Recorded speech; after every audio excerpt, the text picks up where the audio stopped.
نوی غزل مې لیکلی دی چې شیخ کېنولی دي په دم ترېنه مرض وباسي. پښتنو غیرت تر دغې حده منمه چې په سپق ځمکه د کمزوري رور نه ډز وباسي. جانه و به ایمانه بې علمانه ګرځه ګرځه په ملکونو باندې ګرځه. نوی نظم درته وایم نیازکه چې پیغله پښتنه واوره غوږ کې د قیصه واوره. زړه مې ستا د کور په دروازه کې پاتې شوی دی او نن مې یوه ښکلې جینۍ ولیده چې تله پکې زړه رانه د صدر په مزده کې پاتې شوی دی او پلار به دې زما رشتې نه څنګه اوس انکار وکړي ما سره یو ځای پسې روضه کې پاتې شوی دی ډېر سوسه. اوس به یو ډېر دروند او د دې خاورې هغه انګریزۍ کې ورته وایي سسټینبل وایس، هغه آواز چې هغه ډېر زیږ دی، ډېر کلک دی، ډېر مستقل مزاجه دی او ډېر ښه شعر تخلیق کو او د هغه دغه دوه شعرونه زما ژبې له رالو نو ما ته یې داسې خوند راکړو چې ډېر خلک ما ته وایي دا ستا شعرونه دي که نو موږ ورته بیا دا وضاحتونه کوو چې دا زما نه دي چې ژوند لکه زما کوه او هر چاته خندا کوه دغسې نیت سپین ساته دغسې رڼا کوه زړه چې مینېږي نو ما سره سلا کوه ستا ارمان به سر نه خورې مورې ته دعا کوه. ستاسو په احترام کې د بونیر د سردرو د نمیر هغه ګل چې دنګ دی جګ دی خر دی نر دی منیر بونیري صاحب دپاره ډېر احترام ډېره مینه ډېره مینه ډېر احترام ډېر محترم منیر. ډېر لرې به هم ځو که لکه یې خاورو وخوړه سر یې میږو وخوړو کارغه د باز پیښې کولې نو پیشو وخوړو اجل راغستی و د کلي لارې ونیوله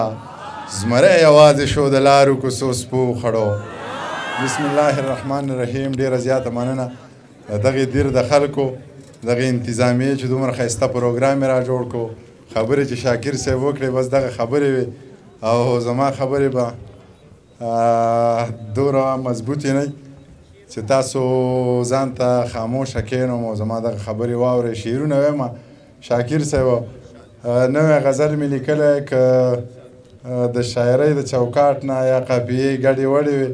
نو چېرته غلط وم هلته به غلط یم. نوی غزل مې لیکلی دی چې شیخ کېنولی دي په دم ترېنه مرض وباسي. شیخ کېنولی دي په دم ترېنه مرض وباسي او زورور ترې زمرود په رڼا ورځ وباسي. میرات وطن دی چور تالانې په سرو سپینو کېږي د غلا هم میرات وطن دی چور تالانې په سرو سپینو کېږي د غلا همتا ده د لوړ نه ورله ګز وباسي. میرات وطن دی چور تالانې په سرو سپینو کېږي د غلا همتا ده د لوړ نه ورله ګز وباسي. او د پښتنو غیرت تر دغې حده منمه چې په سپق ځمکه د کمزوري رور نه ډز وباسي. د پښتنو غیرت تر دغې حده منمه چې په سپق ځمکه د کمزوري رور نه ډز وباسي. ژوند پکې کېږي نه او هر څوک جنګ پرست خو نه وي د دې وطن نه خلک خپې په دې غرض وباسي. که خدای ته پاتې کولی او باران یې کوو د تنورونو د لوګي نه به وریځ وباسي. منیره ماته د ډاکټر اسرار یو شعر رایاد شي. مننه. که خدای ته پاتې کولی او باران یې کوو د تنورونو د لوګي نه به وریځ وباسي. منیره ماته د ډاکټر اسرار یو شعر رایاد شي په تنهایۍ کې چې هوا د ور نه درز وباسي. دغه بل غزل درته وایم افسره چې لکه باز په لوړو غرونو باندې ګرځه سور د خلکو په ذهنونو باندې ګرځه. یو بې سره لیونی دی مرید شوی اوس د پنجو په سرونو باندې ګرځه. واپسې د زړه د کوره وتی نشي په څلورو دیوالونو باندې ګرځه. د باچا خان فکر قام ته رسول دي په حجرو او جوماتونو باندې ګرځه. د باچا خان فکر قام ته رسول دي په حجرو او جوماتونو باندې ګرځه. منیر جانه و به ایمانه بې علمانه ګرځه ګرځه په ملکونو باندې ګرځه. منیر جانه و به ایمانه بې علمانه ګرځه ګرځه په ملکونو باندې ګرځه. نیازک خانه نور راله ونه خورې مازغه خراب یم نور راله ونه خورې مازغه خراب یم لکه دا خپل ګډ وډ ویښته خراب یم څه که نظر په ښایستونو غر کړم څه ګورې ستا د لاسه زړه خراب یم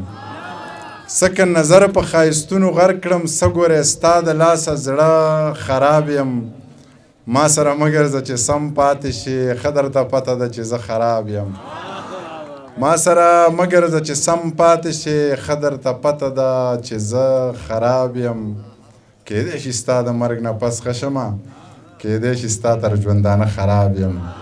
یو نوی نظم درته وایم نیازکه چې پیغله پښتنه واوره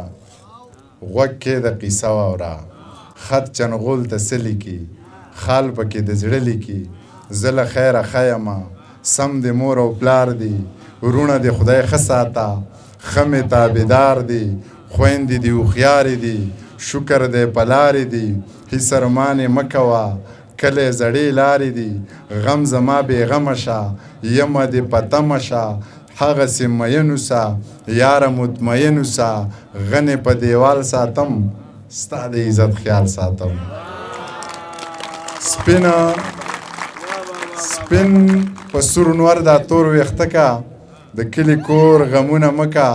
زه در سره یمه زړه ښه که مسافري په نره وکه زه پښتنه یم په نامه دې ناسته یمه او نور دغه زاړه شعرونه چې شنه بنګړي شړنګ نه کوي وده دې رنګ نه کوي زلفې دې خورې کړې خو بوی د لونګ نه کوي زلفې دې خورې کړې خو بوی د لونګ نه کوي خوند په ورغوي کې ګل د اترنګ نه کوي ما ته چا ویلي و چې سره زر خو زنګ نه کوي ملا په ځوانۍ مه تړه څوک په چا ننګ نه کوي زور دې د زړه ختم شو سترګې دې جنګ نه کوي صابر صاحب وایي دغه سړی د محفل رنګ ته ګوري او رویسه همې غزل راوړی همې قصیده راوړی مخې ته ملګري شعرونه نه اوري او ما چې څومره شعرونه وي بس دغه ډېره مینه او ډېره مننه ډېره مننه کومه غمونه یې مه کوئ تا د محفل یاران رخصت کړو زه د کالج جینکۍ اوس راټولومه ټپه به هم کومه سندره به هم ویمه ملګري کښېنئ لالو به زموږ پاتې ده